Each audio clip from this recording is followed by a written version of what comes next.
Yo, coming at you like Cleopatra. It's the Lament Configuration horror podcast. I'm your main man, Greg Knox, joined as always by the incredibly busy Rhea Fend. Hello, Greg. Yes, I have been incredibly busy. Okay, are you going to tell us specifically what you've been doing? Or it's just that, yeah, I've been busy, been washing my hair. You know, watching horror movies and stuff. No. Yeah, I've been getting into a bit of acting. Was in a big budget feature movie with a small part that's probably going to be out next year, which I can't really talk about. Non-disclosure agreement, I'm sure. Yeah, vague booking, as I would say on Facebook, you know. Okay. Yeah, non-disclosure and all that I've signed. So when it comes out, we can talk about it anyway, can't we? So hopefully not too long. You've been in a music video as well, haven't you? I've been in a couple, yeah. I've been in the Calix and TB new drum and bass intravenous video on roller skates, which is now out on YouTube. And I'm also in the sexy, satanic new Heretic Order video. Sexy satanic, I love it. Yeah, which is also on YouTube. And all of this stuff is on my public modelling page as Rhea Fend, or on my Twitter and on my Instagram in the usual places. So you can have a look at the videos if you want to. Awesome. I definitely will check that out. I have not been very busy. I've been doing kind of the usual shit that I always do, i.e. watching lots of films and things of that nature. So same. Yeah. And today's show is all themed around a very informative list, because everybody loves a list. And basically, me and Greg have got to do something whilst we're killing time for Halloween. So yeah, absolutely. So everyone does love a list. I love a list. So what I thought I would do for the show today is, on the last show, we finished watching all 72 video nasties. Holy hell. Yeah, what is there to do after that but to rank them from worst to best? Because everyone loves lists, exactly. So this is going to take quite a long time. This show is probably more action-packed than a straight-to-DVD Steven Seagal movie. So we don't want to take too long kind of getting to through the preamble. But yeah, the point of the show today is, if you've listened to all of our shows before, great, thank you very much for doing that. Then this is kind of a nice little compendium to do at the end to see, well, which ones did Greg like, which ones did Rhea like, etc. Yeah, however, we're going to attempt to keep it concise. We're going to attempt to just whiz through each one, and we're also going to compare our lists, which we're doing blind, so I don't know what Greg's list is like and he doesn't know what mine is like, and they're probably going to be very different. Yes, which is all part of the fun. However, if you've never listened to a Video Nasty show before, or indeed you've listened to some but not all of them, you're slacking if you've not done that, then really, first of all, I would encourage you to go back through our archives on iTunes or on YouTube or on all the places that host our podcast and listen back through, because really we're not going to go into a lot of detail on the films themselves, otherwise we'll be here for hours, and you know, no one wants to listen to a podcast that's like 4 hours long. Yeah, so if you hear about any of the films that you might like in this show, because we're going to give you a few tips and tidbits, then you can go back and pick and choose which ones you want to listen to based on what we say today. And probably based on our top 10s and even bottom 5, because, hey, everybody loves a bad, good horror movie. You say bad good, some of these are just plain awful, exactly, as we will discuss in a minute. So without further ado, Rhea, are you ready? I'm ready, yeah. Alright, let's go. So my number 72, so the worst of the very worst video nasties, and you'll be not shocked to hear that I've chosen The Ghastly Ones, otherwise known as Blood Rights, by Andy Milligan, which is completely borderline unwatchable. It's got some of the worst camera work I've ever seen in a movie. Characters just talk for the whole movie. It's awful. And to make it worse, something I didn't mention in the review is Milligan actually remade this film as Legacy of Blood. So clearly he thought it was so good he wanted to do it all again. Don't know why. It's fucking terrible. And this is an excellent way to start. I have also put that one at the bottom of my list, and I think we both knew all along that this was going to make number 72. It's untoppably bad. It's in black and white. It's not available on DVD. So to top all that off, you'll have to watch it on some crappy VHS transfer on YouTube. And yeah, there's really not a lot to this. It is mind-numbingly boring. If you can watch this and stay awake, kudos to you. Number 71, so second worst film on the list, is Revenge of the Boogeyman by Uli Lamel. As the laziest film on the list, 30 minutes of this film is recycled from The Boogeyman itself. It looks like it was shot for about £5. It's pretty boring. It's got a really shit ending. The only thing memorable about it is some of the deaths, particularly death by electric toothbrush. One of my favourites. And I could totally understand why the recycled footage film would make your number 71, but my number 71 is one that stuck in my mind as being mind-numbingly boring. I Miss You, Hugs and Kisses. Be it just for the title, this film does not belong on the video nasty list. It is not a horror film. And yeah, I mean, it's just very slow, very long-winded. I'm sure Greg has a lot to say about this too when we reach it in his list. It's definitely not a horror. Yeah, that's a very bad film. Number 70, I've got another bad film, arguably maybe slightly worse than that. It's Cannibal Terror, which is very funny for about 5 minutes, particularly the really, really mind-numbingly terrible dialogue, like, you mind your own ass, my ass says go fuck yourself, and nice thighs, you can say that again, nice thighs. And the bit with the child it's blatantly an adult talking about the paper cat. Other than that, the film is very, very, very boring. There's few sections where nothing happens, and the film is basically a complete piece of shit. Other than that. Okay, coming in at my number 70, it's Revenge of the Boogeyman. We have mentioned before that this film brings nothing to the horror format because basically if you've seen the first one, which is pretty good, it's quite fun, if you watch the second one, you've basically already seen it all before. It's incredibly lazy. I don't even know why they put this film out. So that's my number 70. And my number 69, lol, is Devil Hunter. By Jess Franco. It's a cannibal movie. Jess Franco didn't want to make this, and it really, really shows. There's about 1 million zooms. It's got hilariously bad special effects, particularly ping pong balls for eyes. It's far too long, and there's about 1 million zooms. It's just fucking terrible. Just don't watch it. Agree. Okay, my number 69, lol, is Frozen Scream. Some of the worst dialogue in a student shot film that you will ever see in your life. Everybody in this film was paid nothing. I don't even think they were given catering, and it really shows. It is just the absolute worst. I mean, it might be higher up Greg's list because it's laughably bad, but for me, this was 4 from the bottom. My number 68, set in Argentina where life is cheap, or, well, the movies are certainly cheap anyway, is Snuff, which is a very, very incomprehensibly badly dubbed movie where nothing happens for long periods of time, zero likeable characters, basically vaguely based on Charles Manson. And it's so bad that the producers got rid of the original ending and put on an ending where it's supposed to be like someone killing someone for real, except it looks ridiculous now.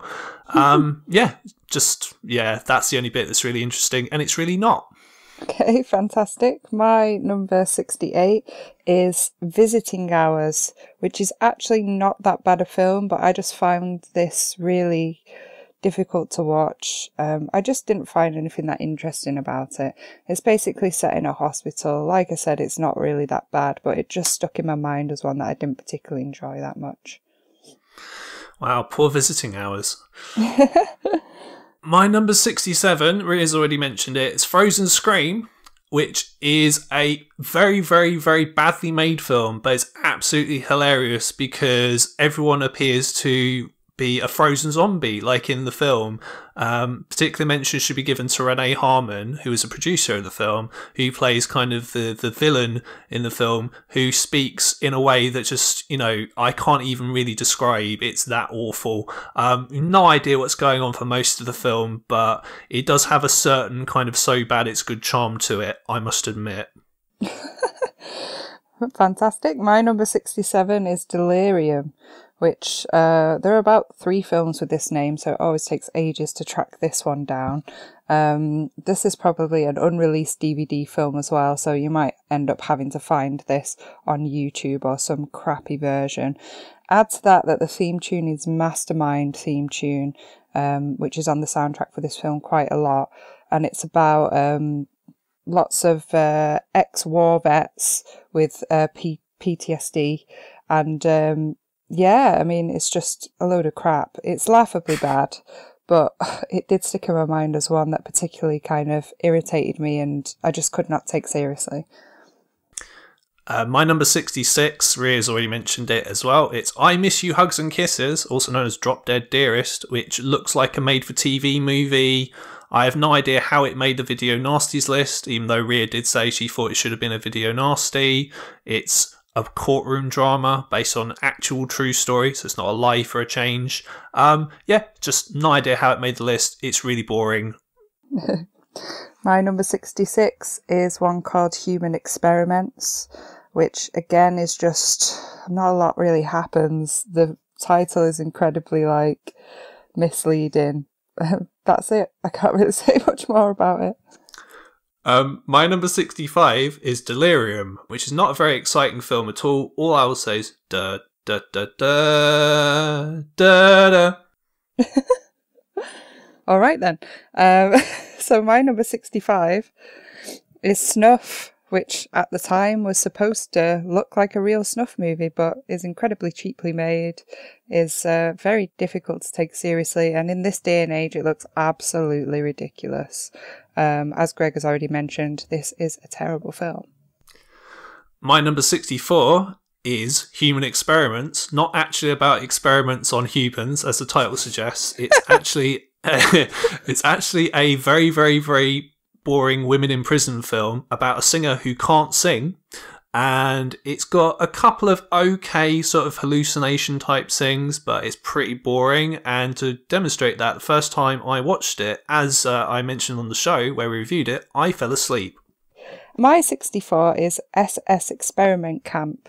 Now, telling the difference between all of these Nartsploitation films is quite difficult to remember actually, but this one was by far the most crass, the most shockingly weird, sexual and just unnecessary, but overall not enjoyable. Some of the other ones, a little bit higher up the list, but SS Experiment Camp was one that I have put lower down the list as I didn't really feel the benefit of watching this film.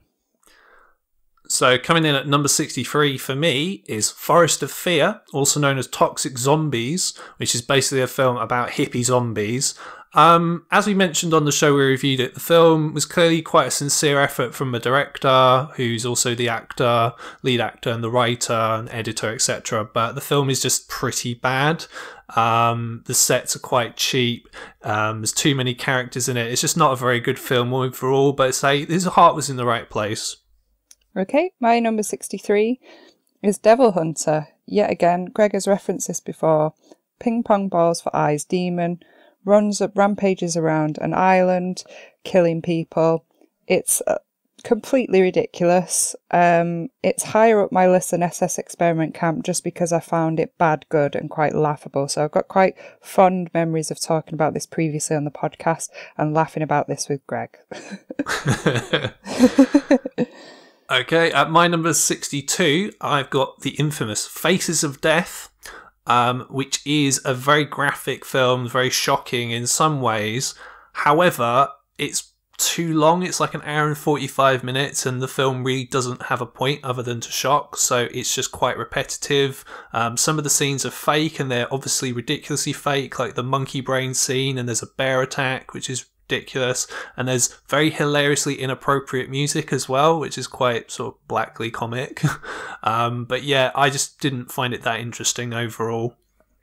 Fair enough. My number 62, The Witch Who Came from the Sea. I think probably Greg enjoyed this more than I did. It's not actually about a witch. It's about a woman who had a troubled upbringing with her father, and she goes a bit insane. It's quite sort of 60s-esque. It was interesting and quite funny in places, but for some reason some parts of this film grated on me a bit, so I have put it considerably lower down the list. At my number 61 is Love Chem 7. Now, I cannot guarantee that you will love Chem 7, but I can guarantee you will love the Commandant in Love Chem 7, as he is the only good part of Love Chem 7, as the rest of Love Chem 7 is garbage, from the cheap sets to the bad acting, bad editing, and long pointless sex scenes. Love Chem 7. Awesome. So my number 61 is Cannibal Terror, one of the worst cannibal movies in this lot. It's just very difficult to watch, not a lot happens, and yeah, I mean, quite unmemorable for me. I'm not sure about Greg, but it wasn't really that interesting. Apart from the funny bits. Yeah, apart from some funny parts. Okay, number 60, I have another Jess Franco film. This is Women Behind Bars. This is a woman in prison film that's actually sleazy, unlike Human Experiments. It's got many, many zooms into like women's vaginas and things like that. It's not really a very interesting film. Not really a lot happens. It's still quite sleazy, but other than that, it's just a bit meh, really. Okay, yeah. And my number 60 is Fight for Your Life. It's a racist exploitation film. And yeah, I mean, it's not overall a badly made film. It's quite okay, actually, to watch. But for some reason, I just didn't find this that entertaining or interesting. And the racism is really hard to watch. And it's particularly grating. So for me, I couldn't find anything that made it like an exciting watch. So I've put it quite far down the list because it did kind of irritate me in places. Okay, number 59, I've got SS Experiment Camp, which Ria's already mentioned. This is a heartwarming story of one man's search for a new set of balls. This is interestingly the only Nazi exploitation film that I didn't think should have been a video nasty, and neither did Ria. So as you can tell, it's probably not even really all that interesting. It's not a bad film, it's just a bit kind of sedate, and it's just not really all that interesting. And plus it doesn't help that the women don't seem to mind that they're having all these experiments done on them, which is like a bit dubious. Although it does have the immortal line, "How you've been doing with my balls," which is great. Maybe worth seeing just for that, but still pretty low down the ranking here. Yeah. My number 59 is The Beast in Heat, which is a ridiculous film about a man-beast that goes around raping women. It's just absolutely... it's disturbing as hell. It's disgusting. And that's why it's quite low down my list, because once you've seen this, you can't unsee it. It's kind of not amazing. It's quite a bad film, but it kind of sticks in your mind for the wrong reasons. Well, it's funny you should mention that, because my number 58 is also The Beast in Heat. So yeah, I agree with what Ria said there, to be honest. It's not a good film. It's a very badly made film in a lot of ways. It's got an awful score. It's got one of the worst scores I've ever heard in any movie. It just sounds like Altered Beast or something. But yeah, it's just hilarious, and it's in such bad taste. It also features such amazing things as pube eating, a model plane, which is supposed to be a real plane, and guinea pigs painted black. Oh my god, yeah. Forgot about those guinea pigs. Nice mention there. But it is very entertaining nonetheless, even though it's really trashy and shit. Gotta love those guinea pigs. My number 58 is Man from Deep River. Yet another cannibal movie set on an island. Typically, as with the rest of them that we mentioned on the video Nasties roster, it's actually quite a well-made film, and it's actually interesting in parts, but it really grated on me the kind of sexist remarks and mansplaining that the main character does to the female tribes, and some of the things that happen with pregnancy and with him kind of being the hero, getting his pick of the women from the tribe. It just irritated me. I think if you refer back to our previous episode where we actually do review this in full, I go on a massive rant about it, so that's why it's lower down my list. It was a very entertaining rant, you're not wrong. Number 57, I've got Don't Go in the Woods, which, although you're not supposed to go in them, are the busiest woods I've ever seen in a film. It's very incoherent. There doesn't appear to be a plot apart from there's some woodsman killing people in the woods. No idea about any of the characters. Most of the characters just appear, die, and then that's it. It's unintentionally hilarious when it tries to be serious and not funny when it tries to be funny. It's really not paced very well. It is, however, kind of perversely entertaining. In spite of all that, though, I wouldn't say it's like unwatchable, so I do almost kind of recommend it as a so bad it's good watch. Excellent. My number 57 is Don't Go Near the Park, which is yet another one of those don't films that is incredibly bad, and Linnea Quigley is in it, which is great, but it's set in lots of different time points, jumps around, and yeah, it's just a really badly made film with terrible dialogue and terrible acting. Well, again, funnily enough, you should mention that, because my number 56 is Don't Go Near the Park, which it does cover 3 time periods. It's absolutely batshit insane, doesn't really make sense. Plot is very hard to follow, really.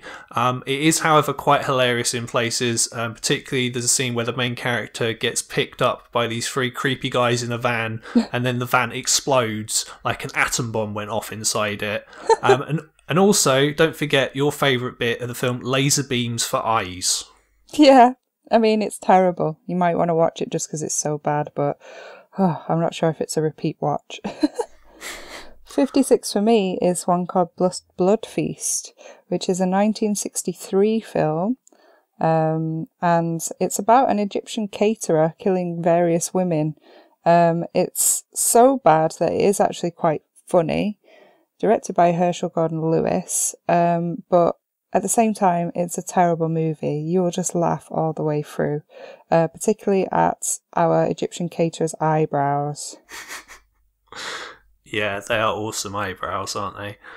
My number 55 is a film that was actually very heavily inspired by Blood Feast, and we talked about on the same show. It's Mardi Gras Massacre, which is hilariously funny. I love Mardi Gras Massacre so much. It is shit, but the guy who's the killer, he talks in this way that no one else in real life would ever talk, because he puts so many pauses in between sort of his words when he talks. It is very, very, very hilarious and watchable. It's kind of a bit of a guilty pleasure of mine. As I said, the film is bad, though, so don't expect it to be like some hidden gem masterpiece. But yeah, it does come recommended from me if you want a so bad it's good one. My number 55 is one called The Dawn That Dripped Blood, which is basically college students being stalked by an unknown killer whilst being on campus over Christmas holidays. Not a lot really happens. It's all shot in very dark surroundings. It's your typical kind of generic horror plot, trying to be a slasher movie, but not all that great. Okay, at number 54, I've got my first Giallo on the list, which is The Killer Nun. So this is a cross between a Giallo and a non-exploitation film. It's got a couple of good scenes in it, which are hallucination-type scenes, and the film is shot kind of well, but it's got lots of bad acting in it. There's a massive cheesy section in the middle where the main character goes out of the convent and tries to pick up a man. It was very, very predictable to guess who the killer was, and the film overall was just kind of silly. Yeah. My number 54 is one called Night School, which is a murder mystery, a murderer in a motorbike helmet who's been going around decapitating innocent girls at a local school. It's actually quite good in places, but, you know, it's nothing that special. It's nothing that I would kind of repeat watch, but it's okay. Okay, at number 53, I've got The Slayer, which is a film that should be way better than it actually is because it has a really good concept. The concept is very similar to the concept of Nightmare on Elm Street, but it's got two massive issues with it. First of all, the dialogue is basically everyone explaining the plot to each other, which is not very good. And the middle is ridiculously slow because there's a character that goes missing and characters spend ages trying to find them, and it's just really slow. It does have a really good pitchfork death in it that I might have mentioned once or twice during the series. Oh, and it's got a shit ending as well. My number 53, incredibly, is the exact same film. It's The Slayer. Wow. Again, it's disappointing for the title. It should have been so much better. It is like a cheap man's version of Nightmare on Elm Street and nowhere near as good. It's very slow. There's one decent death with a pitchfork. That's all we can say about this film. Okay, so we already mentioned Revenge of the Boogeyman. My number 52 is The Boogeyman, which is obviously a lot better than Revenge of the Boogeyman. It's kind of cool in certain aspects. I like the score, and I think it's got an interesting idea because it's about a killer. Well, it's not a killer mirror as such, but it's about a mirror and it causes people to die. Other than that, though, it's kind of silly in places. Some of the acting is a bit dodgy. It's almost too straight. It's almost a bit too serious for what it's trying to do, but not like, I don't know, I would kind of recommend it, I guess. Yeah, cool. So my number 52 is The Cannibal Man, which is, it's about a butcher that accidentally kills somebody and then kind of accidentally kills some more people. It's not really that interesting. It's not nowhere near as interesting as I've made it sound there. And there's a slaughterhouse involved, which sounds like it should be great, but overall it's quite a mediocre film, so not one to really recommend. Coming in at number 51, I've got Night of the Demon in Demon Vision. This is a bit of a cheesy one because what happens is every 5 minutes you'll get a really awesome death. Highlights of the deaths include the best sleeping bag death ever, which is awesome, and a biker getting his penis ripped off, and someone getting whipped with their own intestines, which is obviously awesome. But other than that, the film isn't particularly very exciting, and also because the version we watched was so kind of cheap and clearly a VHS rip, you can't really see a lot of what's going on when it's dark. So, yeah. But it is quite fun. I would recommend it for that regard, I guess. Yeah, nice. So my number 51 is the mockumentary Faces of Death, which was passed off at the time as a real collection of death scenes. It ranges from TV material to homemade. And yeah, I mean, I quite like this actually. It is long. But I'm putting it at number 51 because I think it's one of those staple horrors that you can watch as historically something that started off a lot of mockumentary feature films and things like that. So there's a lot that looks quite fake in it, but there's also some really interesting things in there that can look quite real. Okay, so my number 50 is one that Ria's already mentioned. It's Dawn That Drip Blood, otherwise known as Pranks. So as Ria's already mentioned, the version that we saw was very dark, so it was quite difficult to really make out what was going on. It's got very bad acting in it. It's a bit dull. There is something about it though which I like, which is that the deaths are actually very, very vicious. So it's got that over sort of quite similar films of this type. It does also have really shit pranks in it for a film called Pranks. So, yeah. Coming in at my number 50, specifically because it's so bad that you might need to watch this. It's an exploitation film, Love Camp 7. Greg has already mentioned this with the over-the-top German campy accents, and it's basically two female army agents going undercover to try and get information from scientists at the Nazi prison camp. And yeah, I mean, it's ridiculous, but as far as an exploitation films go, I found it quite interesting. These are some of the first ones that I'd ever watched, and I think it is historically one to note. It's definitely historical in that regard, yes. Number 49, I've got Unhinged, a film with a ridiculous score that is basically drum, drum, drum, drum, drum, drum, drum, like that. And also has acting that is a mixture of so wooden that you can make furniture out of it and ridiculously over the top. It's got a very off-kilter atmosphere. The film feels kind of odd. It's not a good film by any stretch of the imagination, but considering not a lot happens in it, it's actually quite watchable, and it's got a good ending. I'll give it that. Yeah, you could actually do a lot worse. It's not a good film, but it's also not really a bad film either. Great. My number 49 is Forest of Fear, also known as Toxic Zombies. So, hippie zombies that get crop sprayed by a passing airplane and they're poisoned and turn into zombie-like mutants. It's a really bad film, but technically it's hilarious. So you could watch this with a couple of beers or something with some friends, and, you know, it is quite fun. Dialogue is terrible. It's really over the top, but hey, you know, I quite enjoyed this. Now, I'm surprised that I've got this higher than Rhea, because at my number 48, I've got Blood Feast, which is sort of one of the sort of ultimate sort of B movies, because this is like the oldest video nasty. It's directed by Herschel Gordon-Lewis. It's got incredibly cheap effects, both in the gore and in the interiors, which are clearly sets. It does have our hilarious Egyptian caterer Fuad Ramses and his eyebrows. It's got that newspaper headline, legs cut off, that I love so much. So yeah, it is definitely one of the better sort of so bad it's good video nasties. It's not a great film by any stretch of the imagination, but it's only about 70 minutes long and it's quite entertaining. Mm-hmm.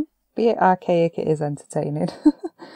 My number 48 is the infamous Mardi Gras Massacre. Infamous, I love it. Yeah, I mean, it's really entertaining. It's so bad that it's good. It's set in New Orleans.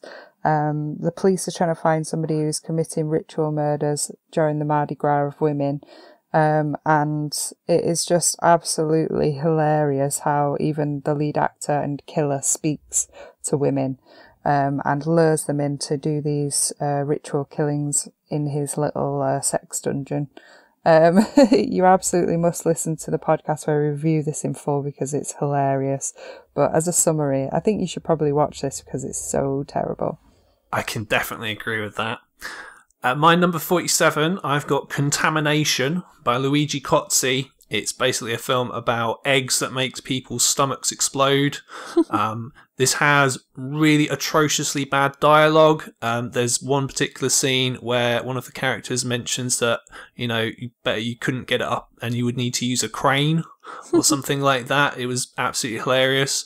It's got a score by Goblin, which is okay, not really that great. A lot of people say this is a rip-off of Alien. I would say this is more like a shit James Bond film, something in the style of like Moonraker or something like that. It's not a bad film. It's quite well made in a lot of regards, but it's pretty boring. Agree. My number 47 is one called Expose. It's starring Udo Kier. It's about a paranoid writer trying to get his second novel out. He hires a secretary and she turns out to be fucking insane. It's more of a thriller than a horror, to be honest, and the other name for it is Trauma. Yeah, I mean, it's quite interesting in places, a little strange, but it doesn't have as much bite as I would like. It's quite predictable. So hence it's my number 47. Cool. Coming in at 46, I've got Absurd by Joe D'Amato. It's basically a rip-off of Halloween. I found the first 30 minutes of this really boring, but then it did pick up. It's got some very gory deaths, which is always a good thing if you're going to make a film like this. Really good score that we mentioned on the show. And it's got a couple of good suspense sequences, particularly near the end, because it's got George Eastman as the killer and he's got a lot of presence, so he was good. Other than that, though, it's just alright. It's not something I would particularly highly recommend, to be honest. Yeah. My number 46, as Greg has already mentioned, is Contamination. Bit of an Alien rip-off. It features alien pod spores filled with flesh-dissolving acid that explodes in people's stomach, which is all stemmed from a South American coffee plantation, which I think is awesome to involve coffee in a horror film, two of my favourite things.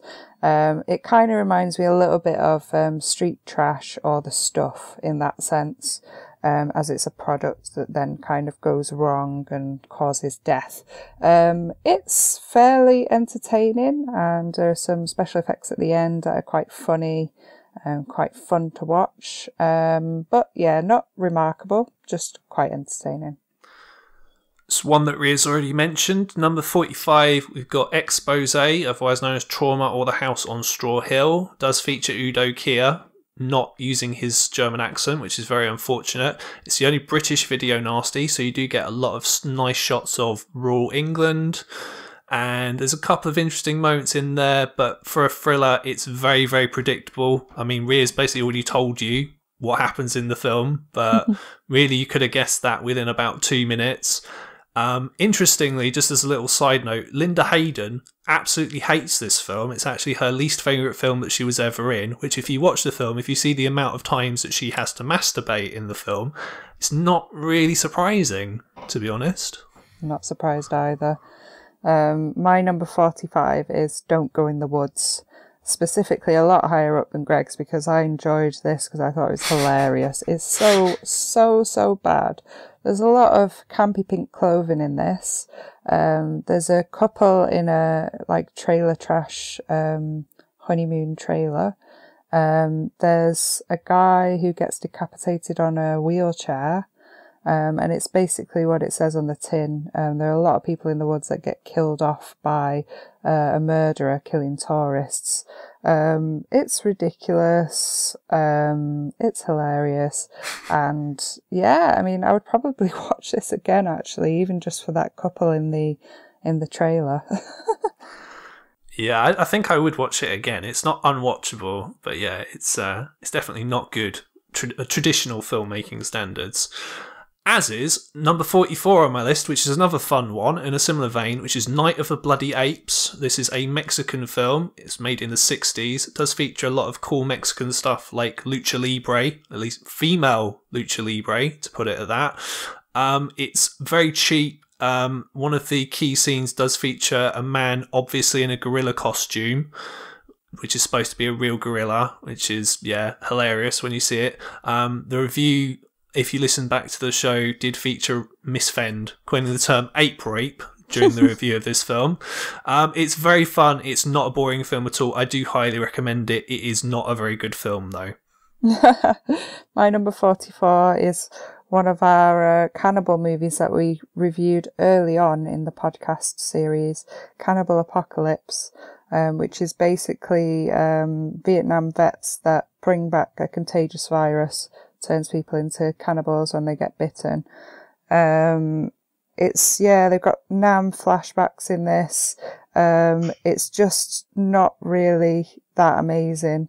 And it's kind of a bit like a zombie rage film in that sense, where they bring the virus back. But I mean, it's not a bad film, but it's just really not that amazing compared to the other cannibal movies. Cool. At number 43, I've got another so bad it's good film. This is Zombie Creeping Flesh, otherwise known as Virus or Hell of the Living Dead. So this is directed by Bruno Mattei, who's one of the worst Italian directors of all time. This actually might be his best film, which is saying something. What he's done is he's taken about 800 different elements and thrown them all together in a film. So it's a zombie film mainly. He's stolen the score from Dawn of the Dead that Goblin did. It's a great score, so it works really well. He's got Mondo elements, you've got war elements, you've got some really bad dubbing, you've got random animal stock footage including elephants for some reason, and you've also got the main character taking all her clothes off and painting herself like a cannibal just in the middle of the jungle, which was absolutely hilarious. As I said, it's not a very good film at all, but it's very entertaining, so yeah, that's why I've got it quite high up on my list. Okay, yeah, number 43 for me is Mountain of the Cannibal God. Again, keeping those cannibal films reasonably low down the list for the most part, because they do kind of all blend into one, like with these. And it's basically a girl and her brother flying to New Guinea to look for lost tribesmen. and they get into fights, and it's the usual tribe animal cruelty featuring cannibal film, but nothing really that notable for me upon watching this. Cool. So my number 42 is a film that Ria's already mentioned. It's a cannibal film as well. It's Man from Deep River, also known as Deep River Savages, by Umberto Lenzi. Compared to his other cannibal film, this is pretty well directed. It's pretty well written. It looks nice. However, there's a lot of aspects of this that I didn't really find that interesting, not the more kind of sexist stuff that Ria mentioned in her review, but it's a lot of soppy kind of frolicking around in foliage in the grass by the two main characters. It's not really like the other cannibal films. I mean, it's got animal cruelty in it, which is obviously not great, but it's more like a kind of love story more than anything else, so I wasn't all that engaged with it. Very true. My number 42 is the original 1978 Toolbox Murders. It's a classic staple title in the video Nasties, which is like world renowned. It starts off fairly well. The concept is great. Ski masked killer running around an apartment complex with the contents of a toolbox to kill them with. But then it just gets fucking weird. And he's got this young girl tied to a bed, and yeah, it's all a bit kind of sick and twisted. So it's okay, and they did make a remake of this because the premise is quite strong, but it's not that high on my list because it does kind of wane as it goes along.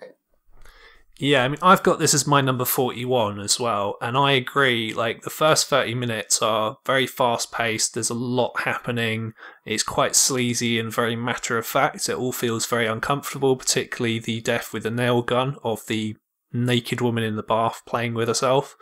So that's at least memorable. After that, though, the film does fall off a cliff, and it's got a lot of bad acting in it, it's got a lot of cheesy country music on the track, on the soundtrack rather, and you know, it's all right. It's not a film that I really would want to watch again, though. My number 41 is the Bad Good movie Zombie Creeping Flesh. If you like zombie movies and you like cheesy effects, then you should watch this again, like with your friends, with a few beers or whatever, just for a laugh, because it is like silly and cheesy, but I did really enjoy this film. It is quite fun. It certainly is. However, the next film I'm going to talk about is most certainly not fun. It is number 40 on my list is Gestapo's Last Orgy, which is by far the best of the Nazi exploitation films on this list. It's definitely a lot better shot, it's a lot more stylish, and it actually kind of has something to say. It actually has, it's not just really a sexploitation film, it's closer to something like The Night Porter or Sarlo. It's a very, very nasty film. I do not recommend it to anyone who's easily offended at all. I'm very happy I watched it. It didn't offend me, but yeah, this is a film that I can definitely never see being released uncut in the UK, ever, quite frankly. Although it does come recommended from me if you want to try out the whole not-exploitation thing. Indeed, yeah. My number 40 is The Werewolf and the Yeti, starring Paul Naschy in full-on werewolf prosthetic makeup. You should probably watch it for that alone. But as the title implies, there is a big fight between a werewolf and a Yeti. There's also like some kind of ritualistic evil women in it who are quite sexy and lure a guy in. But generally this is excellent because of Paul Naschy and because of werewolves. Okay, reason enough to recommend a film.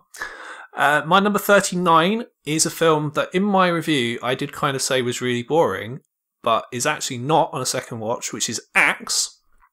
So this is a kind of low budget American film. It's got a very weird kind of offbeat surreal feel, a la sort of maybe Eraserhead. It feels very, very odd. It's quite slow, I'm not going to lie, but it's only about 60 minutes long. It doesn't have a lot of dialogue, and it is very, very well made. And for a home invasion film, it's not actually very sleazy, although the characters' intentions are kind of similar to what they would be in most of these kind of films. But yeah, I actually do kind of highly recommend it if you want to see a good example of low-budget 70s American filmmaking. I agree with you. Also, your cat is crying. Oh dear.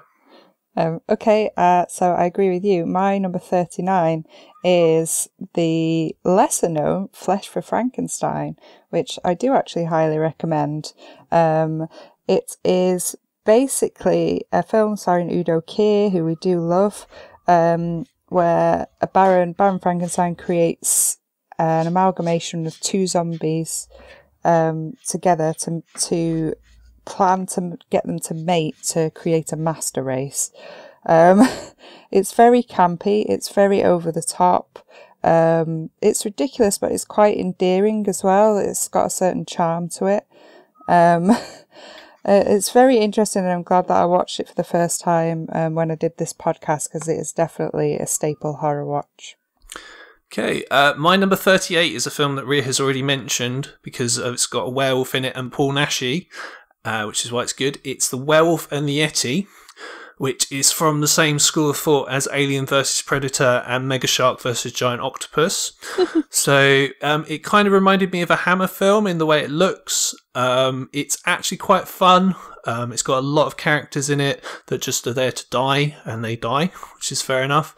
I actually was a bit underwhelmed by the werewolf Yeti battle right at the end of the film, but it's a pretty enjoyable film, I would say. It's one I kind of recommend.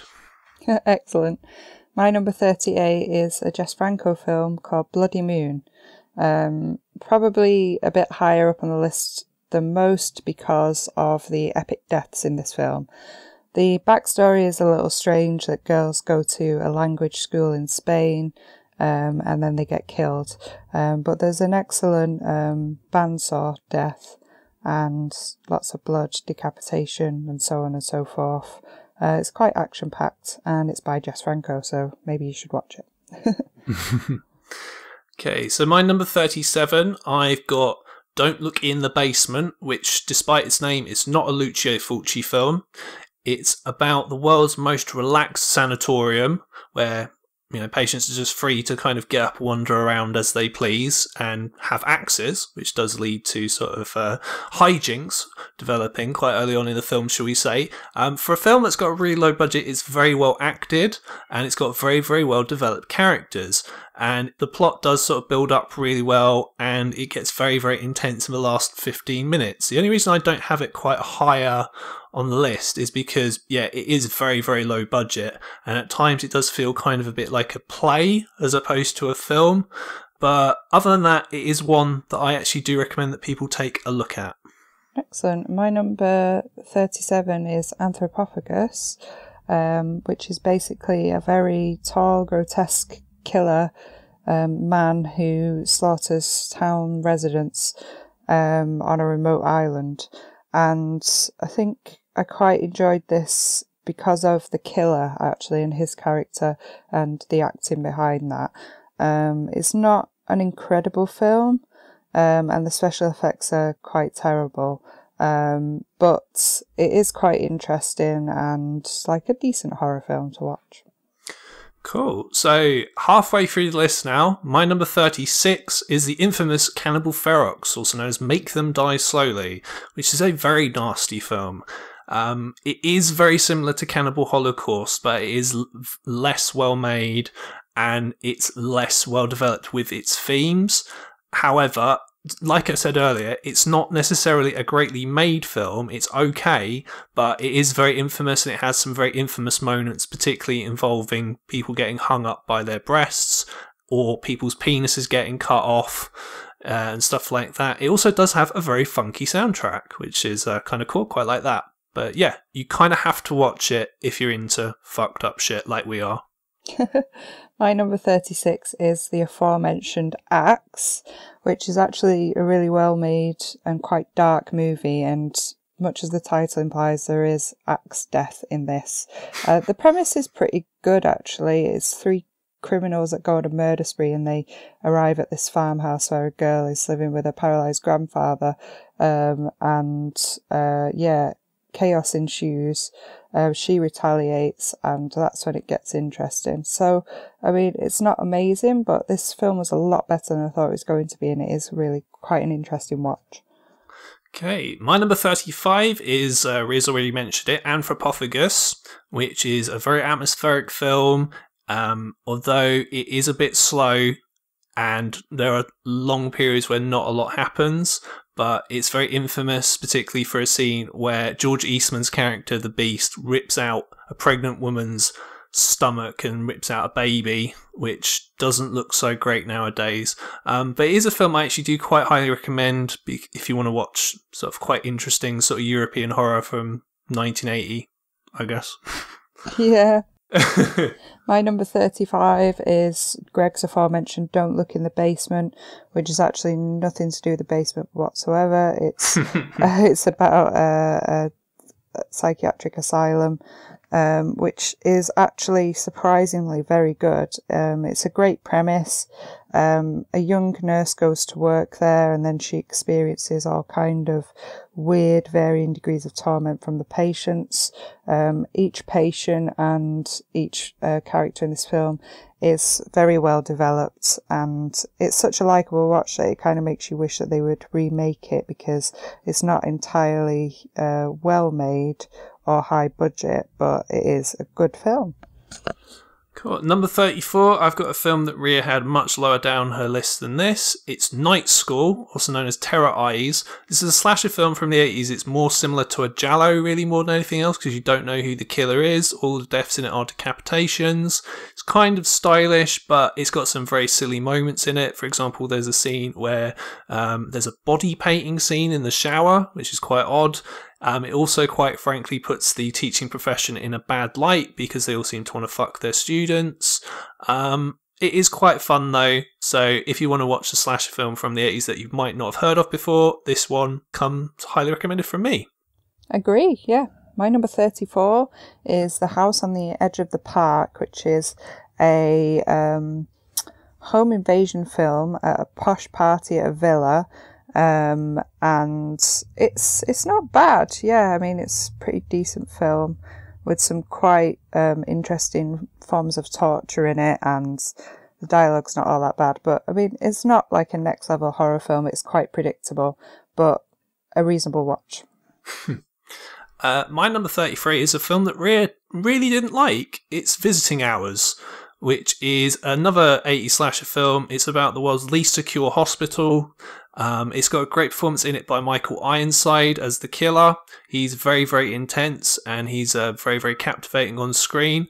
The film is very, very highly polished, which maybe might be to its detriment because it might lack some kind of edge in terms of the deaths and things like that. But it's got some interesting ideas about misogyny and women's rights, and it's got some quite good suspenseful scenes. So I like this one a lot more than Rhea did, clearly. I think I've marked this one as my 33 because it's terrible. So it's probably got a reasonable score because I found it absolutely hilarious at the time.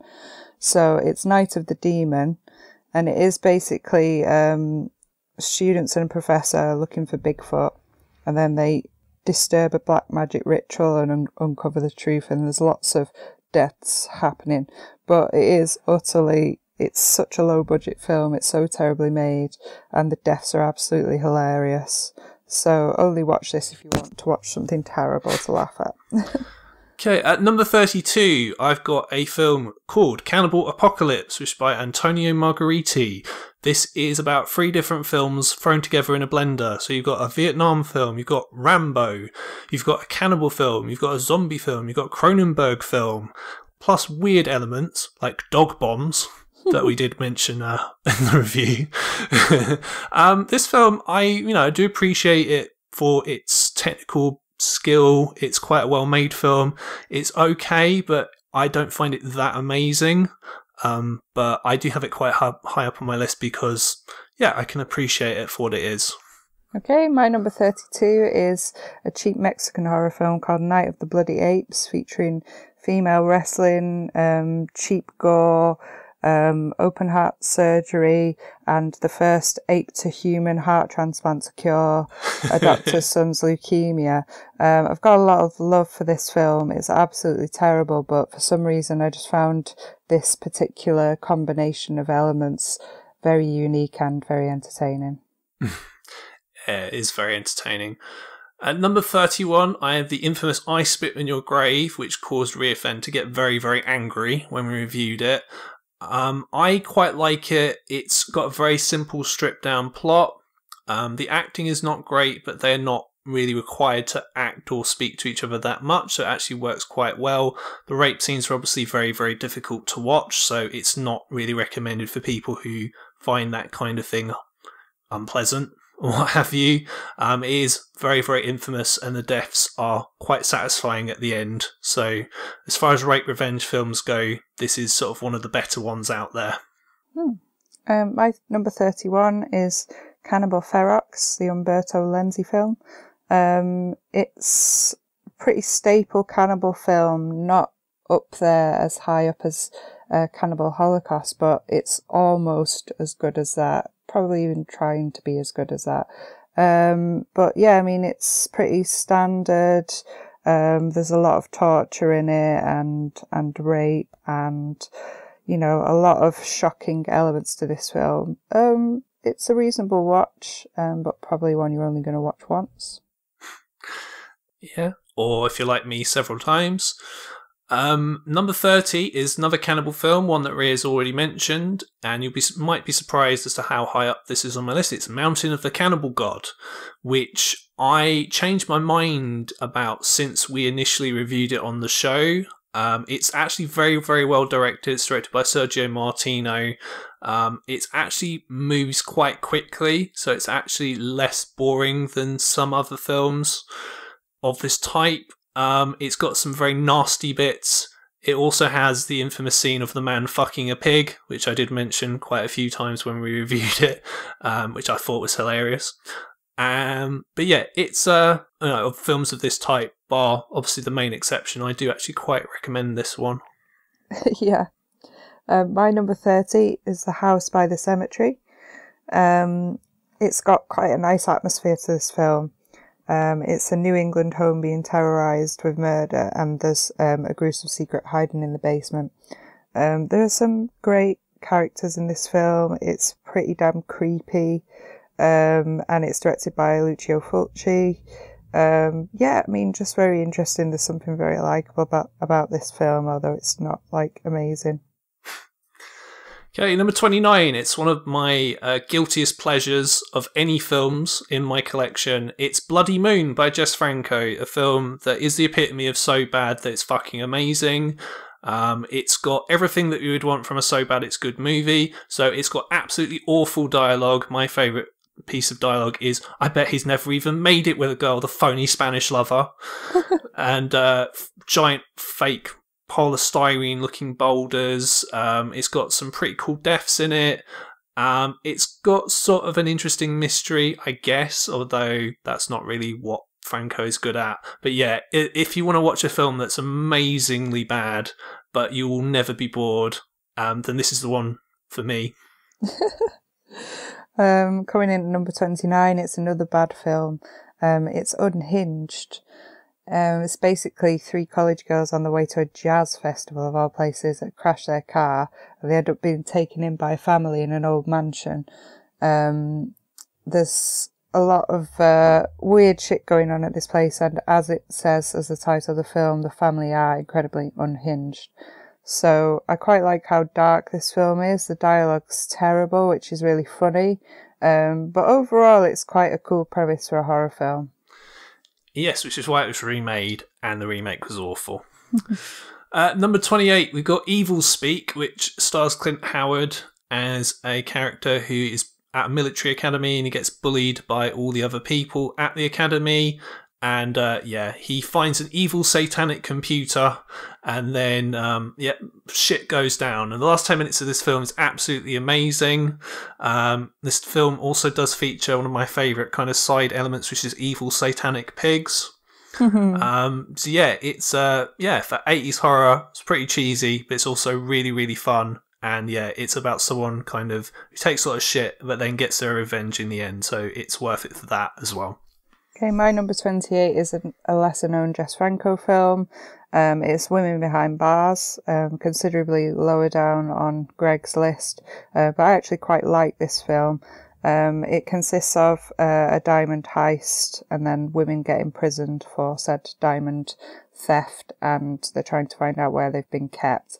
It does involve electric shock treatments to various parts of ladies' anatomy. I quite like the characters. I quite liked the prison scenes. It's just quite interesting. It was different, so I quite like this film.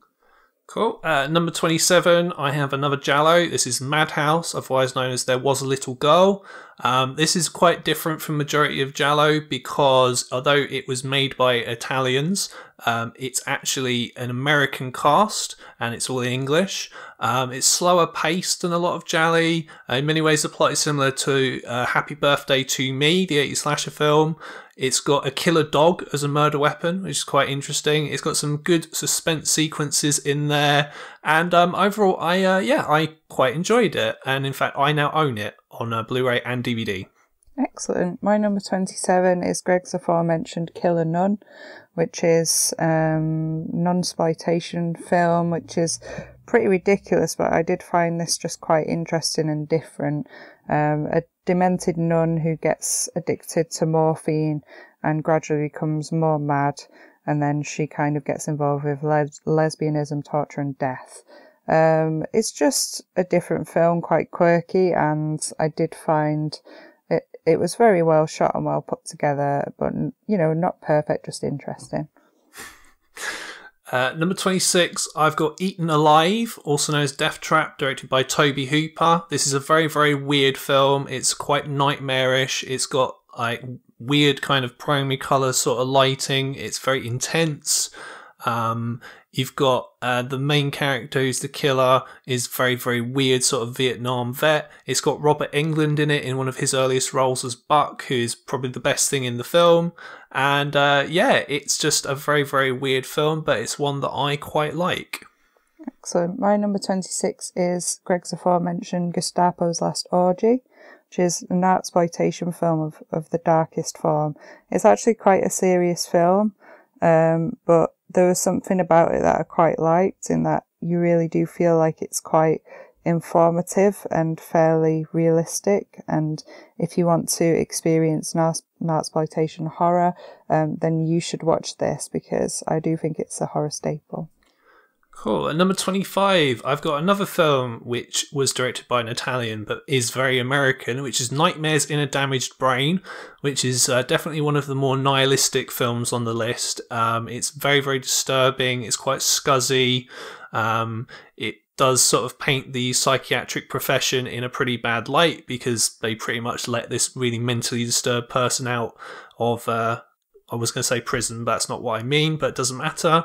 It's got some bits that I don't really like it's got some annoying children in it, but it is worth it just for seeing a child kill 2 people with an axe right at the end of the film. It's quite highly recommended from me, but I think Rhea likes it more. I do indeed. So my number 25 is Night Train Murders, which is basically Last House on the Left, but on a train. And it's a couple of psychos that with a nymphomaniac woman who terrorised 2 girls on a train trip from Germany to Italy. It's a very grim film, but again, I do feel that this is like a staple horror. It is just utterly grim as hell, and that's the only reason that you should watch this. It's quite distasteful, but it's one of those that I feel like if you're a horror fan, you need to watch. Number 24 is a film that Rhea had way lower down on her list than me. It's just The Witch Who Came from the Sea, which, believe it or not, is not about witches or things coming from the sea. It's actually about a woman who's coming to terms with the effect of child abuse that happened to her when she was a little girl.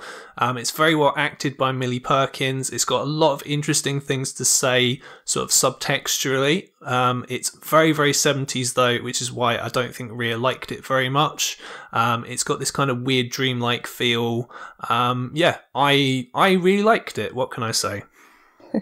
My number 24 is Island of Death, which is an absolutely shockingly gruesome film about a couple of perverts who are maniac killers loose on a Greek island.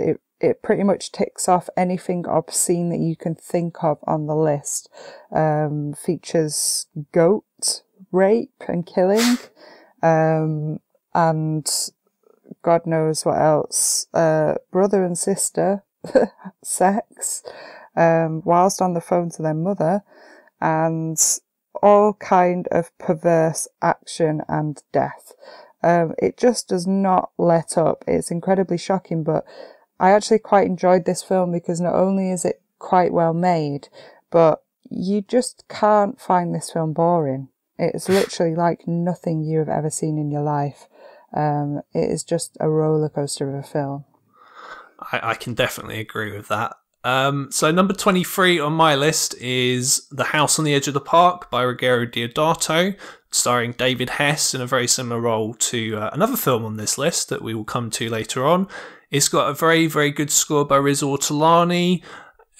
It's basically, like Rhea said, it's a home invasion film. I mean, if you look at it on paper, not really a lot happens, but it is very, very interesting, and it's a very captivating film. It's very un-PC in a lot of ways. It's quite nasty. It's got a lot of hot, naked European women, which obviously, you know, hey, I don't see anything wrong with that. I did have an issue with the motivation of the characters in the film, but it is a very entertaining watch. So, by all means, do watch it.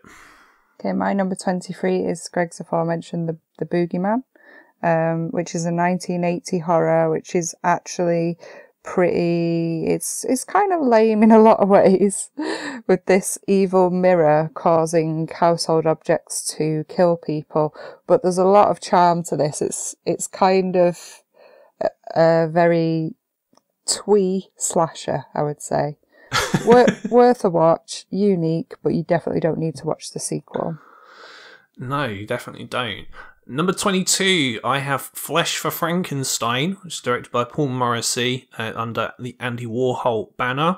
This stars Udo Kier using his amazing German accent, and he is definitely the highlight of the film. This is basically like a more ridiculous Hammer film. It's got incest, it's got necrophilia, it's got men looking for the perfect nasum, and things like that. This is originally shot in 3D, so you've got lots of objects randomly being thrust at the audience. It's incredibly camp, and I'll sign off this one saying, to know death, Otto, you have to fuck life in the gallbladder. Very funny. My number 22 is one called Absurd. There's something that I quite liked about the atmosphere of this film. Again, I think it's the actor who plays the killer. It's played by George Eastman again. It's a 1981 film about a priest that comes to a town to get rid of this monster whose blood coagulates very fast. It's quite a weird one, but I just quite enjoyed the main character and the killer in this and thought it was worth a watch. Cool. Number 21, I've got the other Tobe Hooper film on the Video Nasties list. This is The Funhouse, which is yet another film that he directed about a strange family. It's incredibly well directed. It's got a great kind of opening scene. It's got a lot of atmosphere to it. It's got a really cool kind of villain who's the dude with the Frankenstein's monster mask on. It's very subversive for a slasher film, so there are certain tropes in it that, like the final girl, where it doesn't go like how you would expect. It's got a really good score, and it's a great film. I have no idea why it's on the Video Nasties list, because it's not nasty at all, but hey, it's if you like your slasher films and you like Tobe Hooper, then you should definitely watch this. Excellent. My number 21 is Nightmare Maker, also known as Butcher Baker Nightmare Maker, which I enjoyed very much. It's about an orphan teenager who finds himself being dominated by his aunt. It's very dark. I just found this really interesting. Some excellent torturing and deaths in this film, and it is quite harrowing, and directed by William Asher. Cool. Number 20, we're moving into the top 20 now. We've got Driller Killer, which is one of the more infamous video nasties on the list. A lot of people, when they come to this one, just expect it's about a man who kills people with a drill, and it is, but the story is actually a lot more similar to something like Repulsion. It's a lot more psychological than people realise. It's also punk as absolute fuck. It's very scuzzy. The acting isn't great, but believe it or not, it actually kind of fits within the tone and style of the film that the director's trying to do. The deaths are obviously very violent. And yeah, it's very rough around the edges, but I actually do really like it. Believe it or not, I am a huge fan of the director. So yeah, this is probably his most well-known film. So yeah, watch it. Yeah, my number 20 is Mario Bava film called Bay of Blood. It's got quite a nice feel to this film. It's the murder of a wealthy heiress by her husband, which triggers brutal killings in the surrounding Bay Area. And yeah, brutal it is. It's got some excellent, very interesting deaths in this. Well worth a watch. And yeah, I rate this quite highly. Cool. Number 19, we've got the aforementioned by Rhea, Island of Death, which, as she mentioned on the show when we reviewed it, is fucking relentless, because it is.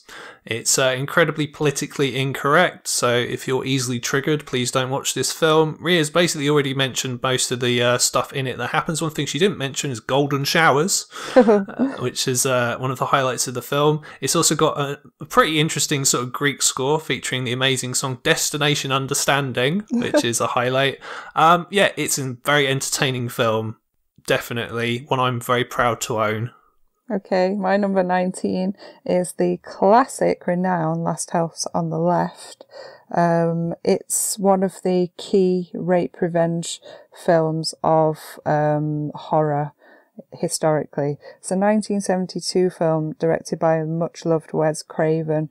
And it's basically two teenage girls going to a rock concert for one of them's birthday, and they get kidnapped and brutalized by a gang of psychotic convicts, one of whom is a woman, and it's very dark and evil. It's definitely an unsettling film, but I just feel like everybody should see this film if you like the horror genre. Okay, number 18, I've got a film that neither of us have mentioned yet, which is Don't Go in the House, which is a very dark film, but it's not really sleazy and it's not really grimy like other sort of similar films that I've mentioned. It's got a very, very good central performance by Dan Grimaldi as Donnie. Obviously, it's about sort of a character burning people. There is one very, very uncomfortable death in it where a woman basically gets set on fire. The film then becomes a little bit more, I wouldn't say uplifting, that's probably the wrong word, but there's some awesome scenes in the middle where he decides he wants to try and be normal, and he goes shopping for like disco clothing, and there's some awesome disco music in this as well. But yeah, it's overall a very, very good film. It's one worth watching, I would say. Yeah, agree. My number 18 is I Spit on Your Grave, the classic 1978 rape revenge film, world renowned. Everybody knows that this film is grim as hell. There's repeat gang rape in this film, and it is actually quite a well written and very well executed film. I feel like you do gain something by watching this. It's one of those that's very thought provoking. Everybody has a different angle on this film, a different view. It's quite high up my film list for the video nasties because I feel like it's a classic and a staple, although a very uncomfortable watch. Cool. Another film on my list that Rhea really didn't like is my number 17 is Fight for Your Life, which is sort of a blaxploitation film. It's not a horror film really at all. It does have one character using a lot of very, very racist dialogue, which is why it would never ever be released on DVD here, ever. But what I think it has is it has very, very well developed characters with very, very sort of convincing motivations. Like, so you've got the family and you've got the three criminals, particularly William Sanderson, who's Jesse Lee Kane. It's not a very, very nice film, but it's very, very well made. It's very well paced.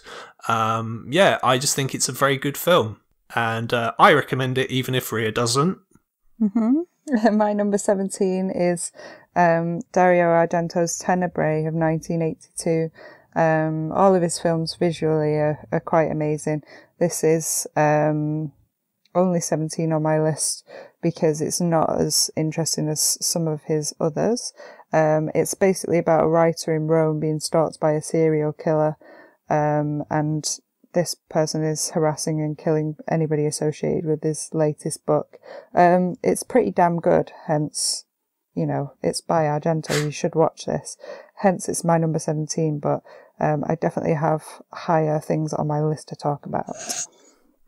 Number 16, I've got Last House on the Left by Wes Craven, so very infamous, one of the more well-known films on the Video Nasties list. The reason it's very effective is because it has a documentary feel, which is quite similar to like the Texas Chainsaw Massacre, so everything feels like it's really happening. It's very unpleasant in places, like obviously the rape scenes in the middle. It's got quite good music, I think, and in comparison to the remake, it's actually quite lean, so there isn't a lot of filler. The comedy cops I could really do without. I know why they're in there, but they really, really stand out. It's very, very ill-fitting. But yeah, it's a classic, and it's a classic for a reason, so you should watch it if you haven't done so already. Yeah, my number 16 is Greg's aforementioned Madhouse, also titled There Was a Little Girl. I really enjoyed this film. It's very dark, got great atmosphere, set in a big mansion, and very similar to Happy Birthday to Me. About a woman being pursued by a murderous psycho twin sister in the days leading up to their birthday, who is residing in the local mental institution. She escapes to gatecrash at a surprise birthday party, and there's a killer dog in this, which is very, very creepy. Overall, I just really liked this film, liked the premise, and just excellently paced throughout. Okay, my number 15 is The Burning, which is an 80s slasher film. It's a staple of 80s slasher films. It's, in my opinion, the best summer camp slasher film. It's even better than Friday the 13th. It's a very, very fun movie. All the characters are likeable. Even the bully character is likeable. It's got makeup effects by Tom Savini, so that obviously it's the Cropsey makeup effects, which are really good, and also the gore effects. This does feature the amazing Raft Massacre, which is definitely one of the best sort of death scenes in any kind of video nasty or slasher film. And yeah, it's really, really good fun. If you like your slasher films, this is definitely one you should have seen already. Awesome. My number 15 is Tobe Hooper's Death Trap, also known as Eaten Alive, which features Freddy Krueger himself, Robert Englund, in his very early young days. It's set as like a psycho redneck in a dilapidated hotel in rural East Texas. It's cheaply made, but visually the Starlight Hotel with a swamp around it with a killer crocodile is so interesting to watch. It's beautifully lit and staged. It kind of looks like a Jolly film set with its primary colours, but that makes it even more appealing. It does have like a certain charm to it, and I very much liked the swamp and the hotel with the killer crocodile. Cool. Lucio Fulci had 3 video nasties that we reviewed on the last show. Number 14 is the first of them on my list, which is The House by the Cemetery, which is one of his films that doesn't really make any sense. It's incredibly gory, as is natural for a Fulci film. It's got a great score. It's got kind of an interesting atmosphere and a very weird, enigmatic ending. It does, however, unfortunately suffer from really bad dubbing of Bob, the child, who, sounds horrendous. But yeah, if you like films that are a bit weird, but are still incredibly gory, and if you want to know where the film We Are Still Here got the idea of its plot from, then yeah, watch this film. Excellent. My number 14 is Lucio Fulci's The Beyond, which it has fantastic atmosphere. It's about a young woman who inherits an old hotel in Louisiana, and there are a series of supernatural accidents, and then she learns that the building was built over one of the entrances to hell. It does feature kind of blind, creepy characters, like blind, creepy woman, and some fantastic atmosphere and score to this. I think it's a really surprisingly great film once you sit down to watch it. Unlucky for some, number 13, I've got Dead and Buried, which is a very, very mainstream horror film to be appearing on a list like this. It's got incredibly vicious deaths, which is the best thing about it. The film itself, it feels like kind of an episode of The Twilight Zone, I guess. It also feels kind of similar to something like Stepford Wives and The Fog. It's got a really, really good kind of twist ending.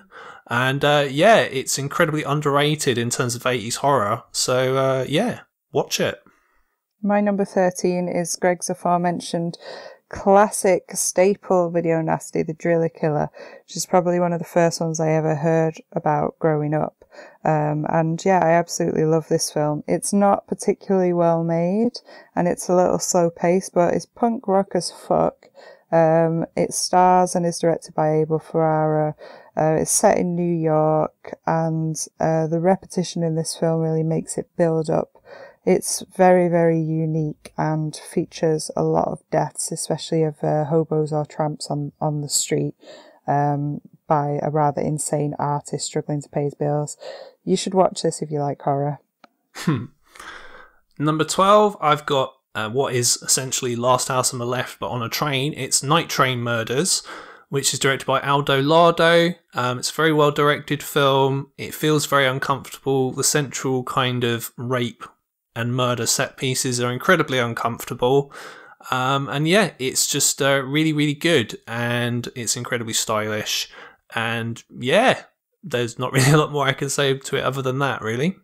Okay, my number 12 is Dario Argento's, one of my favourites of his. It's Inferno, 1980 film.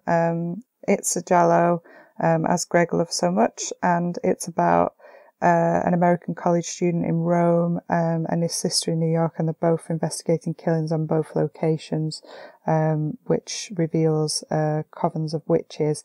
It's absolutely beautifully shot. There's like an amazing old antique shop, which is beautiful. The colours in this are fantastic, amazing acting, and just generally, it's a beautiful film. Definitely recommend this.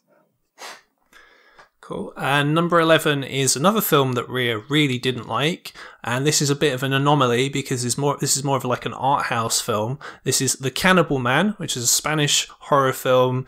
It is, like Ria said, it's about a guy who accidentally kills his girlfriend, then he accidentally kills someone else trying to cover it up, and so on and so forth. It's got a lot of interesting kind of themes going on under the surface, and it's got a lot more depth than the majority of films of this type. And if you want to watch something a little bit different, then by all means go for it. It might not necessarily be to everyone's taste, as Ria's kind of demonstrated here. Again, no idea why it's a video nasty, because it's not actually that kind of cannibal film. The cannibalism in this film is actually accidental. Excellent. My number 11 is Greg's aforementioned Nightmares in a Damaged Brain. It's about a boy who experiences some trauma, who then becomes a mental patient and escapes from the hospital to kill innocent people. And he's interested in one family in particular. It's just very gruesome. There's some excellent deaths in this film. Quite liked all of the twists in the plot and just the general feel of this film. It's quite underrated and like rarely known splatter film. And I just thought it was pretty damn awesome. Okay, we are now moving into the top 10, finally. I guess you guys have been waiting for long enough. So, at number 10, I've got Butcher Baker Nightmare Maker, otherwise known as just Nightmare Maker, Night Warning, or The Evil Protege. I'd never actually seen this film before we started this series, and I was very, very surprised at how good this was. This is a very, very well acted film, especially by Susan Terrell as the increasingly unhinged aunt character. You've got themes of incest, also themes of homosexuality. It's quite character driven. All the characters are at least interesting, even if some of them you're not really supposed to like. It gets really, really intense sort of near the end. I got really, really into it as the film went on. And all I would say is like someone needs to release this film on DVD, because it's far, far too good to be hidden away just, on the internet for people like us to find. Agree, yeah. Getting to my number 10, it's Toby Hooper's The Fun House, which is quite different to a lot of his other films. A lot more polished, as Universal were involved with this. It's a 1981 film, basically set in a fun house in the carnival. And they're stalked by a deformed man in a Frankenstein mask. It's your typical kind of teen 80s slasher film, but the sets are amazing. It is a little too polished for me, but I really do feel this is a staple horror film and quite underrated. It's a lot of fun, and visually I just really liked this film. Cool. Number 9, we've got Dario Argento's Inferno, which is the film he did after Suspiria. The first half of this film is absolutely amazing. It actually might be one of the best things that Argento ever did. It's got amazing production design. It's got an amazing score by Keith Emerson. It's incredibly stylish. It's been stylized to within an inch of its life. There's almost no dialogue in it for like the first 45 minutes. Plot something about keys. Doesn't really matter, doesn't make sense, but it's fine. It's just really a collection of really awesome set pieces. The second half is unfortunately not quite as good, otherwise the film would be much, much higher on my list. But yeah, if you love Argento, if you like really, really weird shit, then you really have to watch this, because it's awesome. Yeah, my number 9 is the daddy of all cannibal movies. It's Cannibal Holocaust, probably the most renowned banned film on the Video Nasties list, and probably the most offensive, with Island of Death coming in at a close second, I reckon. Cannibal Holocaust has been cut due to so much controversy. It's basically cannibals in an Amazon rainforest and a professor stumbling across this with a finding lost film shot by a missing documentary crew. This is basically where mockumentary horror started. There's quite a lot of animal cruelty in this. It's directed by Ruggero Deodato and excellently acted, and does even still feel quite realistic despite us now knowing that it's got that mockumentary feel to it. Overall fantastic and grim as hell, very difficult and very uncomfortable to watch, but it's iconic, absolutely iconic. You must see this film. Cool. Number 8, I've got A Bay of Blood, otherwise known as Bloodbath, Twitch of a Death Nerve, and about a million other titles. It's directed by the great Mario Bava. It's incredibly inspirational to Friday the 13th. You have this to thank for that's existence, basically. It's very, very well shot by Bava himself. It's got a great introduction, so the first sort of 10 minutes or so don't have any dialogue, but it sets up sort of the first 2 deaths of the film. It's got great effects and the gore sequences by Carlo Rambaldi. It doesn't have a central character, and the plot can be very, very hard to follow, but in terms of Giallo, this comes, really highly recommended, although Bava did make better Gialli than this. In terms of kind of slasher films, if you want to see where maybe slasher films came from, then yeah, you need to watch this film. Excellent. My number 8 is a classic 80s horror film that I think you need to see called Evil Speak in 1981. And it's about an outcast military cadet tapping into summoned demons and cast spells with an evil computer. Does feature, as Greg mentioned, satanic pigs, and incredible church sets. And yeah, just generally it's a well-rounded, underrated film that I think a lot of people don't know about. Love the feel to this film. And the characters in it are very endearing.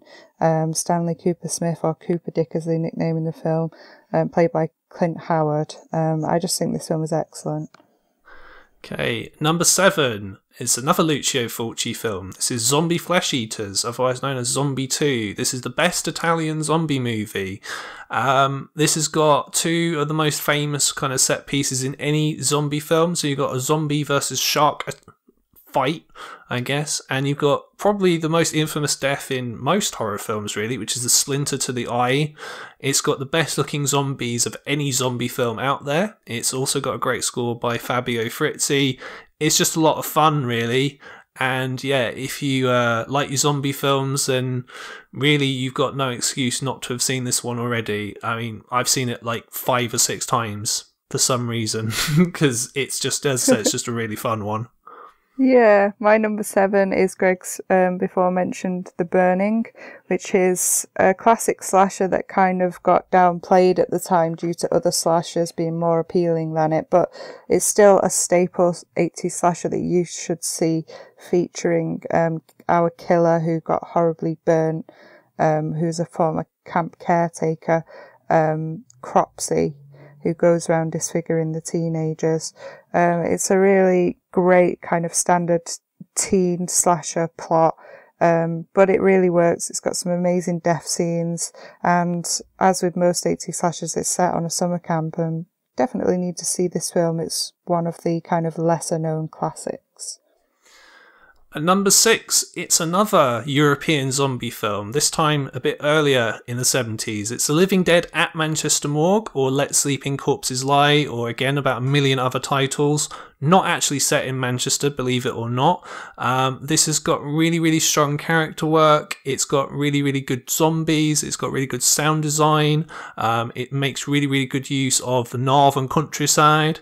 It's got very, very good use of northern dialects like this. So all the characters that are meant to talk like this do talk like this.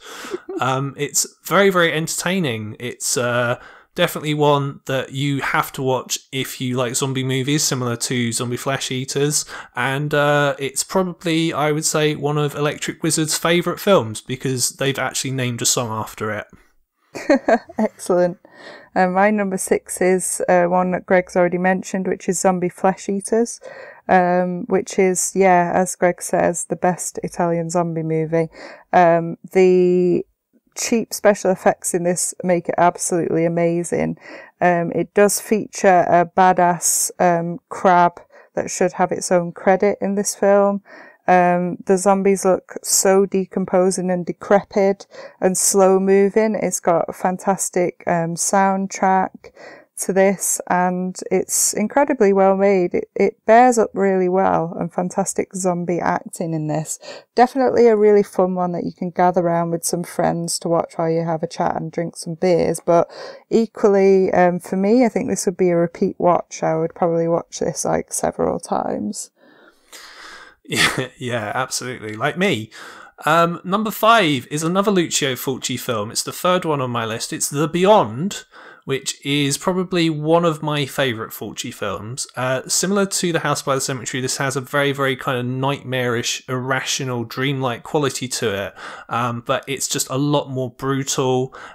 It's got amazing production design because everything looks like it's decaying. It's got the infamous scene where you've got basically loads of flesh-eating tarantulas just appear out of nowhere for some reason. doesn't really matter really. Yeah, it's definitely one that if you've not seen it, then you have no excuse not to watch it. So my number 5 is a very iconic movie that you need to see from 1981 called Possession. It's absolutely a shocking horror film that is definitely underrated. It's a woman that starts acting increasingly disturbing after asking her husband for a divorce, and suspicions of infidelity soon give way to something much more sinister.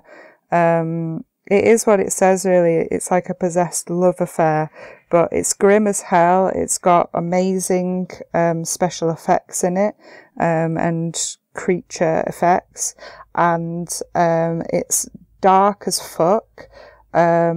Plus it has kind of this Hellraiser feel to it.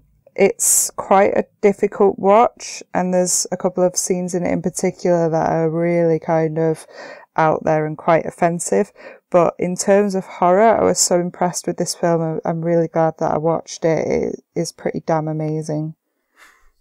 Cool. At my number 4, it's the highest rated of the cannibal films. It's Cannibal Holocaust by Ruggero Deodato, which is probably the nastiest nasty on the whole list. What is there to say about this that hasn't been said already? So it's got an amazing score by Riz Ortolani. It's incredibly difficult to watch in places. It's unbelievably violent. It's the first example of found footage, I think, in any film. But it's not just like a really violent, sort of sickening film. There actually is a lot going on under the surface. Like, for example, sort of how the media can be really, really sensationalist and really immoral. The animal cruelty, you could argue, I mean, look, I'm against kind of killing animals. I love animals. But in comparison to other films of this type, the animal cruelty actually serves a purpose to the plot because it makes the documentary crew look really bad, as opposed to, look, it's a snake killing a monkey just cause. Yeah. So yeah, it works really, really well. The ending is absolutely awesome. I love it. It's one of my favourite Italian horror films. You are right. It's very well rounded and moralistic even, so definitely one to watch. Coming in at number 4 for me, getting very close to the top here, it's Greg's aforementioned 1981 Dead and Buried, which I just thought was incredible. It's such an atmospheric film. As Greg mentioned, it's quite sort of Twilight Zone-esque. It's got some really gory murders. It's got a super interesting plot. And some excellent twists. I just loved the premise and the kind of atmosphere to this film. Would definitely watch again. It's so underrated. Really, really, really recommend this. You definitely need to see it. Agree. At number 3, we're entering the top 3 now. It's my favourite giallo on the list. This is also by Dario Argento. This is Tenebrae, which is an amazing giallo. It's one of the best gialli out there. So it's incredibly stylish. The death scenes in it are, I would say, almost musical-like because they're incredibly stylized and choreographed. The cinematography is excellent. You've got, for example, because of how well shot it is, for example, you've got a crane shot, which is absolutely amazing about 20 minutes into the film. But also for a giallo, it's actually surprisingly kind of interesting because it's quite self-reflexive. So the main character is a stand-in for Dario Argento himself because he was accused of misogyny and things like that, like the main characters in this film. The mystery element works really well, which is obviously very, very important in a giallo. And yeah, it's awesome. It's, I would say, probably one of my top 5 favourite gialli that there is. Excellent. Coming in at number 3 for me is one that Greg's mentioned before. It's Don't Go in the House, which actually just blew me away. It's a very, very grim, shocking slasher film about a victim of child abuse. He stalks women at discos, takes them home, chains them up in a special steel-walled room, and sets them on fire. He's got a flamethrower. This film is dark as fuck, and I was not prepared for this, but I really, really loved it. I would highly recommend this film. It's different. It is what a horror film should be. It's just incredibly dark. Yeah, it is. You are not wrong. So, I've only got 2 left. Number 2. It's the most famous film on the list. It's The Evil Dead, directed by Sam Raimi. This is one of the most famous horror films from the 1980s, and it's the best example that I can think of where you don't need a huge budget to make a really, really good horror film, and because you've got no budget doesn't give you an excuse to make shit horror films. So the camera work in this film is absolutely amazing. There's a lot of visual storytelling used in the camera work.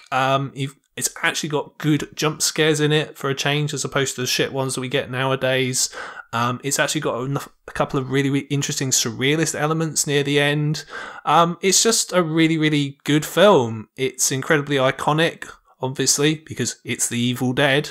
So, yeah, there isn't really a lot more else to say other than, like, obviously you knew it was going to be very, very high on both our lists. Mm-hmm. So I leave it to you. Yeah, my number 2 is the exact same. It's The Evil Dead, the first Cabin in the Woods film. Very forward-thinking, iconic for its time, incredibly well creatively directed by Sam Raimi, starring the amazing Bruce Campbell, and a combination of possession and zombie-like demonic themes in a film that can only rival The Exorcist and other films such highly regarded in horror. It's an amazing film. Like, I cannot really fault it. It still stands up today, even though this was made in 1981. So, those of you who've made it to the end, I thank you very much. This is what you've been waiting for. Now, if you've been paying attention, you should be able to guess this already. But my number one video nasty is, drumroll, it's Possession by Andrzej Zawowski, which is the longest video nasty on the list. But it's quite interesting because I'm going to make this comparison at the end. If you look at how the camera is used in this film compared to how the camera is used in the ghastly ones, it's actually kind of similar because the camera moves a lot around the characters. However, in the ghastly ones, it's just a guy with a camera going like just around all the characters. There's no kind of thought as to what the camera is doing or anything like that. It's just whizzing around them. Whereas in this, how it actually works is because of the breakdown of the relationship between the characters, it actually works really well in the intensity of the film itself, so it really adds to it. It creates this really unsettling vibe. The acting in this film is absolutely fucking incredible, particularly from Isabelle Adjani. It's incredibly surreal. I mean, fuck, just watch it. It'll make sense. There's a scene where Adjani's character has some kind of abortion or miscarriage in a subway that is just, needs to be seen to be believed, quite frankly. I wouldn't say this film is like really, really disturbing or anything like that, but it's just in terms of like filmmaking and things like that, this is just, it's just so good. And like I said on the show when we reviewed it, it's actually one of my favourite horror films from the 80s. So yeah, yeah, that's definitely by far, even compared to Evil Dead, this is by far the best film on the list. Excellent. And coming in at number one for me, it's the probably lesser known zombie movie, Living Dead at Manchester Morgue. True to my part of the country that I'm from, it's actually not set in Manchester, as Greg said, but I do feel that this is a classic zombie movie. It's very, very underrated. It's set out in the beautiful British countryside. It's quite a long film, but there's quite a lot going on in here. There's an amazing scene in a graveyard, which I just feel is so iconic. It's very well acted by Ray Lovelock, and it's one of those films that's quite early on in the zombie genre and does set the standard quite high for me. Excellent zombie acting, excellent acting all round, and just overall just really enjoy this film. It's one that I can kind of never really get bored of. So we've come to the end of our top 72 lists. So it's very, very interesting. You can see, obviously, myself and Ria, there are certain films that we feel really, really similar about, and there are certain films that we feel very differently about, which I guess is kind of how this thing is supposed to work. But yeah, very, very interesting. I didn't realise, I know it's got Manchester in the title, but I didn't realise that, you felt that strongly about it.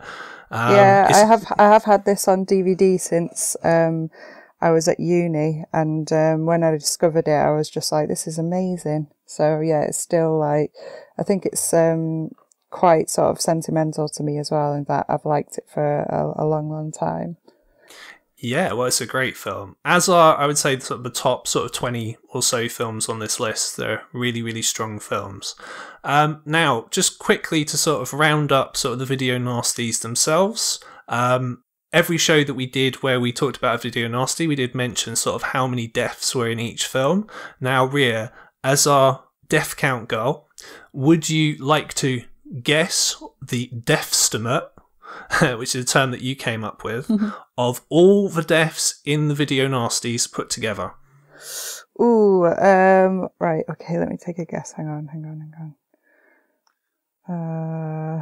I am going to guess 1,400. Oh, wow, that's a lot of deaths. It's not as high as that, no. It's 951. Ooh. Which comes out to about 13 deaths per film. Oh, Oh, okay. Yeah, that does sound pretty standard. Which is quite a lot. The film with the most deaths is is actually The Beast in Heat, which has nearly 100. What was the lowest one? Do we know? It's actually House on the Edge of the Park, which actually only has 2 deaths. Oh, okay. Very interesting. I'm shocked that I actually knew that off the top of my head, but I did. So there you go. So that kind of just shows the disparity. But yeah, on average, 13 deaths, which is quite a lot. Lucky 13. Yes. And also, in case you were wondering, because I'm sure you were, in terms of how many of the 72 we actually thought should be video nasties, Ria, I don't know if you can remember, but you said 31 of the 72 should be video nasties. Okay. And I said 17, but on reflection, I'm going to say 18 because at the time when we recorded Love Camp 7, I said probably shouldn't have been a video nasty, but on reflection, I changed my mind. So I'm going to say 18. Oh. So I probably shouldn't be put in charge of a DPP. Let's put it that way. I was about to sarcastically joke, that's very lenient of you, Greg. Yeah, I'm shocked it was 18, to be honest. I was expecting it to be much less than that. Like 2. Yeah. Oh no, Cannibal Ferox, that's alright. We can release that. Oh, actually, interestingly, Cannibal Ferox is actually going to be released on DVD by Shameless with only the animal cruelty cut. Yeah, okay. So, who knows? They may be sort of slightly getting more lenient as time goes on. There's more interest in horror these days, I reckon, so it might be that. Cool. So, we've come to the end of our Video Nasty series, and this is a fitting epitaph, I think, for that series. But all good things, as good as they are, must come to an end, and we're going to be moving on to do something else. But we are halfway through 2018 somehow. This slipped us by because we're so busy doing the Video Nasty. So, Ria, can you tell the lovely listeners what is happening on the next show? Yes, we have the mid-year 2018 general horror review of all the new releases. So throughout the year, I've been generally hitting up as many new films as possible, just to see what's fresh and exciting out there. So we'll be summarising a list of some of our very favourites. We're going to pick out sort of 5 each and cover 10, and one or two of those might include some of the very worst that we've experienced this year so far. So do join us for that in a fortnight, and then after that we'll be coming back with some brand new format material for you, which will keep us a surprise. Yes, we absolutely are. Yes, so we are going to be doing something in the same vein as the Video Nasties, but we don't want to give too much away, as Ria said, as to what that is. You will have to wait and see. But yeah, so the next show, as Ria said, we're doing a mid-year review, so I'm really, really very much looking forward to that. If, like I mentioned at the start of the show, if you have never heard one of our Video Nasties reviews before and you want to get caught up and you want to listen to us review these films in more detail, our entire back catalogue is on iTunes and it's on YouTube and it's on all the various places that host our material, shall we say. And yeah, if you want to keep track of everything that we're doing, particularly as it's coming up to Fright Fest time, and there's a lot kind of going on in Fright Fest very, very soon. The lineup's actually going to be announced in about a week's time, so I'm really looking forward to that. Then yeah, keep watch on our Facebook page. This is the Lament Configuration Horror Podcast. And thank you very much. I've been Death Count Girl, Reoffend again. It's been amazing to witness all of the 72 Video Nasties in this ongoing project. Definitely up for reviewing more horror, so stay tuned for what else we're going to bring to the show. It just keeps getting better every week, to be honest.